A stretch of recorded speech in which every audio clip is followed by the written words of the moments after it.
Hello, welcome all to Day 6 of Contingency Contract Operation Spectrum, and today we'll be handling Area 6 Ruins with 7 operators.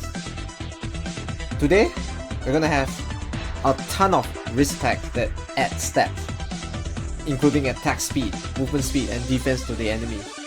Our friendly range units minus 55% attack, our melee units minus 40%.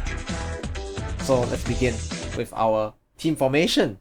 We're gonna have Myrtle, Blemishine, W, Shamare, Mudrock, Nightingale, as well as a Weedy. So let's begin. Right, I've chosen to bring W in an interesting mirror matchup because I think she works out really well in this run and has good synergy. Right, let's begin with the run itself. We're gonna start off with a Myrtle, because vanguards are important in a map where enemies are really zooming. As you can see, the first guy comes out and he's like zooming already. We're gonna put Blemishine in the middle lane to hold the fort, and we're gonna put Mudrock 3 tiles to the right of Blemishine and use her to basically spawn camp the bottom lane. Blemishine will be popping a skill as and when I can be aware to do so that we can get as much of the enemies cleared as possible. So we're gonna drop Weedy next in the top lane, and I'm gonna use the cannon to get a little bit more SP up on the charge so that the skill gets up as fast as possible.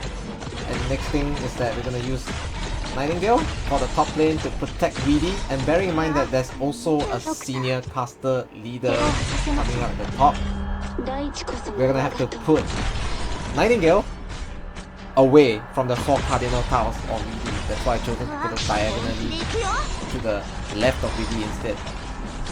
And next we're gonna put on Shamare, as well as making use of the doll to help out Mudrock or Weedy in the appropriate moments. And Mudrock should be able to handle it with the help of W. Right, so the reasoning for this is that I'm gonna use Nightingale's skill a total of twice. As you can see, I've been popped the first one for about half the duration already to protect Weedy as long as I can. Weedy is a very common and popular choice to use at the top lane because she's able to pretty much solo most of the enemies. And at the same time, Weedy has the capacity to basically be untouched by the Arts Bladers as well, because she pushes them away. And when they stack up, she just pushes them in the stack, pretty much. The Arts Bladers, however, are lower weight than the casters, so the casters tend not to be pushed away as well. I'm gonna use that doll yet again to help out Weedy, and Mudrock is just going spinning away thanks to Blemishine's talent helping her out, giving her the ability to really spin at will. As you can see, the train, the Arts Blader train at the top, just moving away. And of course I pop W as and when I need to, because of Mudrock being able to hold the fort over there. It allows a stack of enemies to come out, and W's bombs work incredibly well with a stack of enemies nearby. And we're gonna put a cage down there as well, diagonally to the left of Nightingale, to draw the aggro away from the casters as we are approaching her second use of the skill. And as you can see, I've been constantly putting the Shamare doll on Mudrock's side to help her out. And the first cage is down, we drop the second one. So as you can see, Weedy is doing incredibly well. The Nightingale is about to hit, and we pop it. However, the militants on this map, for the risk tags that we've taken, have an incredible 1.5k defense. To be exact, it's 1575. So we're gonna have a really hard time killing them. So what I can do is just whittle away at them. As you can see, Mudrock barely does anything to them. 68 damage when there's no doll up. But now that there's the doll up, I can do slightly higher amounts of damage, as you can see. And for the doll, it actually synergizes well with W's bombs as well, and whenever they're stunned in W's range, always remember that W has that extra bit of damage amplification, because every stun enemy takes extra 18% to damage while they are inside the range.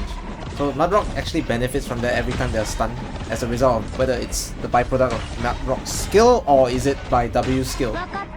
So whenever I can kind of time Shamari's skill as well as W skill, I do it. They have very close charge up times. It's 30 seconds for Shamari and 33 seconds for W.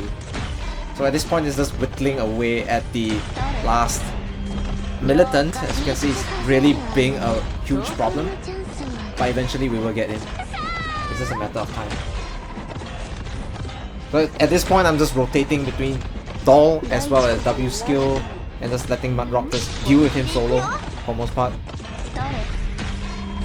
But I can actually preempt the time of the bomb because the bomb is not a immediate trigger and has a bit of a countdown time onto it. And there we have it. Mudrock has spun away to victory and we have secured the max risk as well. So I hope you guys have enjoyed this 7-op run and my explanations behind it, and hope to catch you guys soon in the next video. See you next daily. Peace.